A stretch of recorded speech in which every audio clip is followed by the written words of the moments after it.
Hi friends, your Rosario from Simply Options. Today's session is going to be a continuation of our option learning series wherein we are going to explain the put option. Before commenting on this session, I urge you to watch the previous two episodes wherein we have explained the key concepts like what is strike price, what is right, what is obligation, what is expiry. All those key concepts has been already been explained in those episodes. Come, let's go into today's topic, the put option. The textbook definition of put option as per Investopedia is put option gives the owner the right but not obligation to sell the underlying at a specific price within a specific period of time. This is what the textbook definition goes. For the first timer who is listening to this definition, it may seem Greek and Latin. However, let me explain put option in a very practical way. In one word, if I have to explain put option, it is the insurance.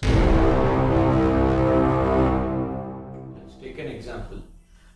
If you are taking a car insurance, what is your motto? If there is any loss happened or any repair cost happened due to accident, the insurance company has to make good of your loss.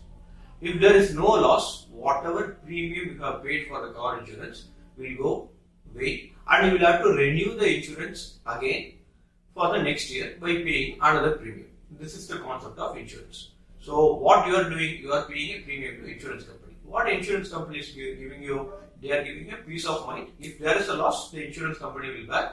If there is no loss, the contract continues. This is what happens in an insurance format. With the same analogy, let us travel to stock market. Let me take my favorite example. You have bought 100 quantity shares of HDFC Bank, say at 1500. What would be your risk in this scenario? When the stock price is going below 1500, you will make loss. Agreed? You have bought it for 1500. If it is going to 1600, 1700, 1800, you will be in profits. If it is dipping below 1500, 1400, 1300, you will be at loss. So your risk is share value coming down from the purchase price what you have bought. So in order to hedge your risk in stock market, there are insurers in stock market also. They are called as option sellers. So you can go and approach, say for example, Mr. Rosario is option seller. You can go and approach Mr. Rosario and say, please Rosario, if there is any loss beyond 1500, you take that loss. I am agreeing to pay you some premium for that loss. So this is the whole concept. Let us see three scenarios how this particular contract is pacing out. Let's understand with three scenarios of our example. Our example starts by this way. You have met Mr. Rosario and told him any loss on my purchase of shares of HDFC Bank beyond 1500 rupees, all those loss has to be made good by Mr. Rosario. For that you are giving him some premium, like how you are paying some car insurance premium to the insurance company. This is the fact. Let us see these three scenarios. Scenario number one, HDFC Bank shot up from 1500 to 1800. Would you ask Rosario to pay you some money? Or will you be in loss? The answer is no. You have bought it for 1500 and the share price has gone to 1800. It has gone 300 rupees higher. For 100 quantities of share, you will be at a profit of 30,000. So in this scenario, you won't be requiring Mr. Rosario's help. You will happily lapse the contract. You will not use your insurance contract. It's as good as your car has not met with any accident. Scenario number two. The stock price has gone up to 2000 and then it has fallen on the monthly expiry day. It has fallen to 1500 rupees. Now will you call Rosario for help? Still the answer is no, because what you have agreed with Rosario, any loss below your purchase cost, you have purchased for this 1500 only, right? Now it is also at 1500. Will you be at any loss? Even now if you sell your shares, you have bought it for 1500, you have sold it for 1500. You have with zero loss. So Mr. Rosario, there is no role for Mr. Rosario to pitch in and help you out with any loss. This is scenario number two. Scenario number three, please pay keen attention. This is where the entire put option concept revolves.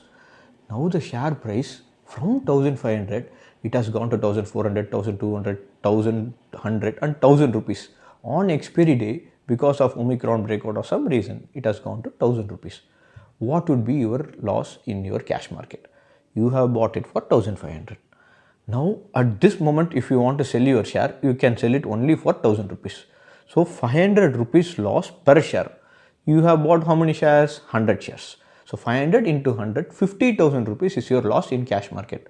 However, what you have done, you have brilliantly used an insurer.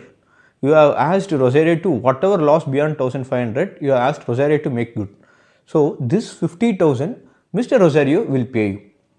This is your entire loss of 50,000, Mr. Rosario will going to compensate. Now, in essence, what are you telling Mr. Rosario? That you have bought this share for 1500, the current market price is 1000. If he wants to make good this loss, you are essentially selling this particular share at 1500 irrespective of market price. If you sell this share to Rosario at 1500, what is your loss? You have bought it for 1500, you are selling it for 1500, your loss is zero. So in insurance contract, with this put option insurance contract, you are selling your underlying at 1500 to Rosario irrespective of its current market price of 1000. So what happens in your case? You have bought it for 1500, you have sold it for 1500, there is zero loss for you. For Rosario, he buys from you at 1500. The next second, even if he wants to sell it in market, he can sell it only for 1000. So this 50,000 loss is booked by Mr. Rosario. But that's what as an insurer he has agreed, right? He has got some premium and he is making good your loss. Now let us revisit this put option definition. What does put option definition says? It gives put option. Now let us rephrase the definition. Put option gives the owner. Who's the owner? Whoever is buying that particular contract is the owner. Gives the buyer or owner the right to sell. Now in this case we are selling. Right to sell a specific number of shares, that is this 100 shares, as a specific price. 1500 is the specific price within a specific period of time.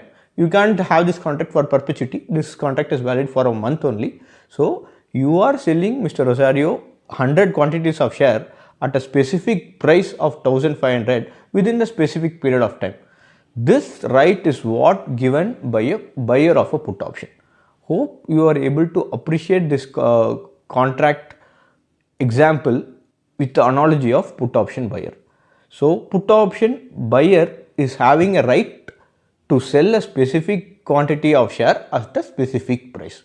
Hope it clarifies you. Why this is right but not obligation? When the stock price is going to 1800, you are not still adamant to use this contract and sell. I have a right to sell at 1500. You are not using it. You are just tearing the contract and lapsing it. So it does not give you any obligation. Whenever it is favorable to you, you can throw the contract. When you are in trouble, you can right royally use that contract and enforce some other person to sell at a specific price irrespective of the current market price. I hope you are able to appreciate this concept well. Let us connect in our next session with another episode of learning, wherein I will be explaining what is option chain, how the payoff structure for call option and put option buyer and seller plays around. That will be even more interesting. Let us connect in the next video. Thank you.